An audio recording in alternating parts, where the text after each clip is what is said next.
नमस्कार दोस्तों, मैं दीपक गिरोडे स्वागत करता हूं आपका फाइपीडिया द ऑनलाइन एजुकेशन प्लेटफॉर्म पर। मैं आपको यहां पर पढ़ाने वाला हूं विज्ञान कक्षा 10वीं की, जो कि अब एनसीईआरटी सिलेबस है हमारा। अगर आपने अभी तक हमारी एप्लीकेशन डाउनलोड नहीं की है तो आप प्ले स्टोर पर जाकर फाइपीडिया सर्च कीजिए और एप्लीकेशन को डाउनलोड कीजिए। वहाँ पर आपको कक्षा 10वीं की साइंस और उसके साथ में मैथ्स या 11th 12th एक्सेट्रा के भी कोर्सेज आपको वहाँ पे मिलेंगे और वहाँ पर आप डाउट्स इजीली तरीके से हमारी फैकल्टी से पूछ सकते हो। ठीक है, मुझसे आप जुड़ सकते हो वहाँ पर चैट सेक्शन में। अभी जाइए और हमारी एप्लीकेशन को डाउनलोड कीजिए और हम इसमें देखेंगे हमारा जो सिलेबस रहेगा, पूरा 10th का जो सिलेबस रहेगा वो हम कवर करने वाले हैं।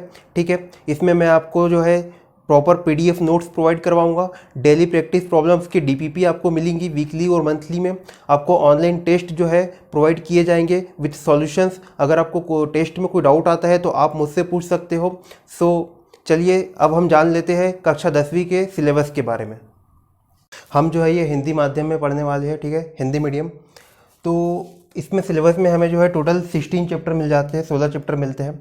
ठीक है, फर्स्ट नंबर के चैप्टर में देखेंगे हम रासायनिक अभिक्रियाएं एवं समीकरण।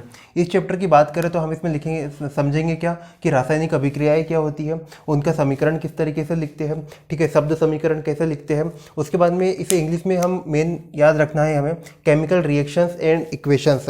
अब आप अभी कक्षा 10वीं में हो, अभी 11th पढ़ना है, 12th पढ़ना है, फिर हायर एजुकेशंस पढ़ना है। तो हायर एजुकेशन में जो है इंग्लिश मोस्ट इंपॉर्टेंट रोल जो है प्ले करती है।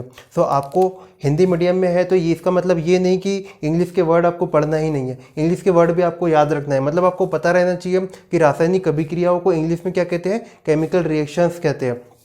ठीक है, डिस्कस कर लेते हैं। सेकेंड नंबर पे हमारा चैप्टर आता है क्या, अम्ल, क्षारक एवं लवण। इन्हें हम कहते हैं क्या, अम्ल को बोलते हैं क्या एसिड, क्षारक को बोलते हैं बेस और लवण को बोलते हैं क्या सॉल्ट।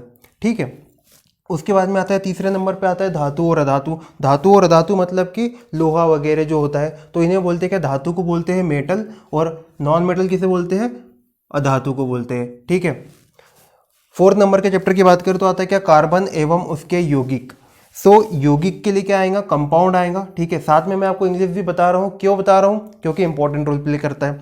कार्बन एंड एवं उनके यौगिक मतलब कि कार्बन एंड इट्स कंपाउंड्स। ये हो गया हमारा फोर्थ नंबर का चैप्टर, इसमें हम कार्बन के बारे में पढ़ेंगे। ठीक है, उसके बाद में फिफ्थ नंबर पे आता है क्या, तत्वों का आवर्त वर्गीकरण। ठीक है, वर्गीकरण कर दिया तत्वों का, तो इसमें इसका इंग्लिश फॉर्म होता है क्या, periodic classification of elements. Elements तत्वों के लिए क्या आता है, एलिमेंट्स आता है। आपको याद रहना चाहिए कि तत्वों को इंग्लिश में क्या कहते हैं, एलिमेंट्स कहते हैं। ठीक है, अब 6th नंबर पे हमारा चैप्टर आएगा क्या, जैव प्रक्रम। जैव प्रक्रम मतलब कि लाइफ प्रोसेस। प्रक्रम मतलब कि प्रक्रिया। प्रक्रिया को इंग्लिश में क्या बोलते हैं, कोई भी प्रोसेस करना।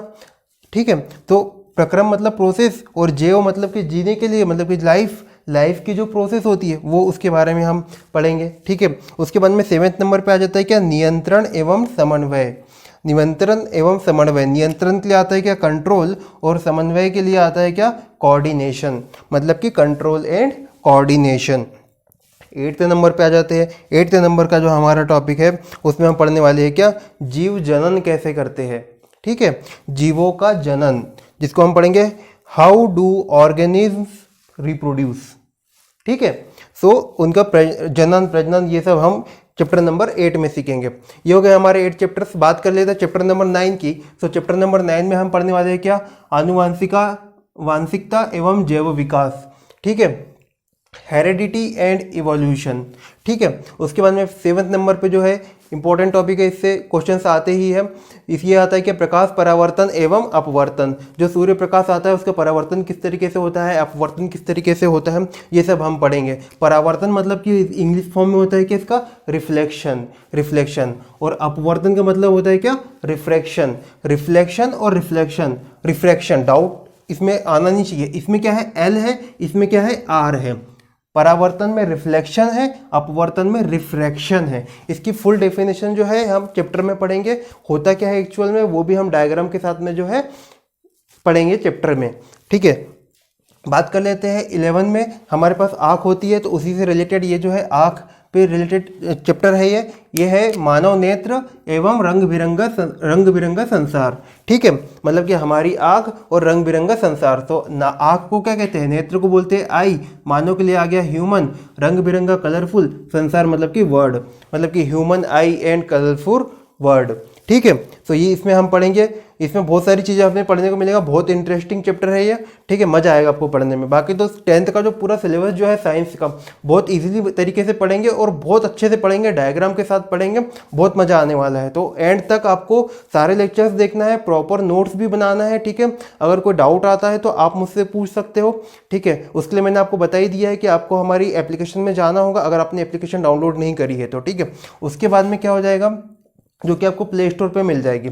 12th नंबर का जो है हमारा चैप्टर जो है अध्याय, वो आता है विद्युत। विद्युत मतलब कि इलेक्ट्रिसिटी। सभी के घर में क्या आती है, लाइट आती है। सो लाइट आती तो लाइट के बारे में हमें जानकारी प्राप्त रहना चाहिए। सो इसके लिए जो है 10th में बेसिक में इलेक्ट्रिसिटी है, फिर 11th और 12th में उसको और डिटेल में पढ़ेंगे। तो अगर आपका अभी बेस यहाँ पर तैयार हो जाता है तो 11th 12th में आपको बहुत ईजिली तरीके से समझ में आता है। सो अभी से अच्छे से पढ़िए बच्चों, और ध्यान लगा कर पढ़िए। ठीक है, 13 नंबर पे आता है विद्युत धारा के चुंबकीय प्रभाव। विद्युत धारा के चुंबकीय प्रभाव मतलब कि चुंबकीय प्रभाव को वो क्या बोलते हैं हम, मैग्नेटिक इफेक्ट। ठीक है, मैग्नेटिक इफेक्ट, तो लाइट के कारण जो मैग्नेटिक इफेक्ट जनरेट करते हैं अपन, चुंबकीय प्रभाव जो होता है वो लाइट, इलेक्ट्रिसिटी के कारण, बिजली के कारण, विद्युत के कारण जो है जनरेट होता है। तो वो हम इस चैप्टर में पढ़ेंगे। उसके बाद में 14th नंबर पे जो हमारा चैप्टर आता है वो क्या है, ऊर्जा के स्रोत। ऊर्जा जो होती है हमें डिफरेंट थिंग्स से मिलती है। ठीक है, अलग अलग चीज़ों से हमें अलग अलग प्रकार की ऊर्जा मिलती है, अलग मतलब अलग अलग फॉर्म में मिलती है। ठीक है, सो हम पढ़ेंगे क्या, सोर्सेस ऑफ एनर्जी। स्रोत के लिए आता है क्या, सोर्स इंग्लिश में। ठीक है, और ऊर्जा के लिए एनर्जी। 5th नंबर पे जो है सबसे इंपॉर्टेंट और बेसिक चीज़ें जो आप बचपन से पढ़ते आ रहे हो, हमारा पर्यावरण, अवर एनवायरमेंट। इसका भी चैप्टर हमारे सिलेबस में आ गया है, जो कि बहुत बेसिक से है और काफ़ी अच्छे से पढ़ने वाले हैं हम इसे। लास्ट चैप्टर है हमारे इस विज्ञान का, वो है प्राकृतिक संसाधनों का संपोषित प्रबंधन, मतलब कि मैनेजमेंट ऑफ नेचुरल रिसोर्सेज। हमारे जो नेचुरल रिसोर्सेज जो हमें दे रखे हैं, ठीक है, जितने भी जैसे वन है, झरने हैं, झील है, वगैरह वगैरह, और जो सूर्य प्रकाश है, जो वायु हमें मिल रही है, उसका जो नेचुरल रिसोर्स, जो नेचुरल थिंग्स जो है, नेचुरल थिंग्स जितनी भी हमारे पर्यावरण में पाई जाती है, उनका जो है मैनेजमेंट हम किस तरीके से करेंगे, उसको जो है हम 16 नंबर के चैप्टर में पढ़ेंगे। सो ये सब था हमारा सिलेबस, और बाकी हम स्टार्ट करने वाले हैं अध्याय 1 से। तो लेक्चर्स आप देखते रहिए। Okay, thank you.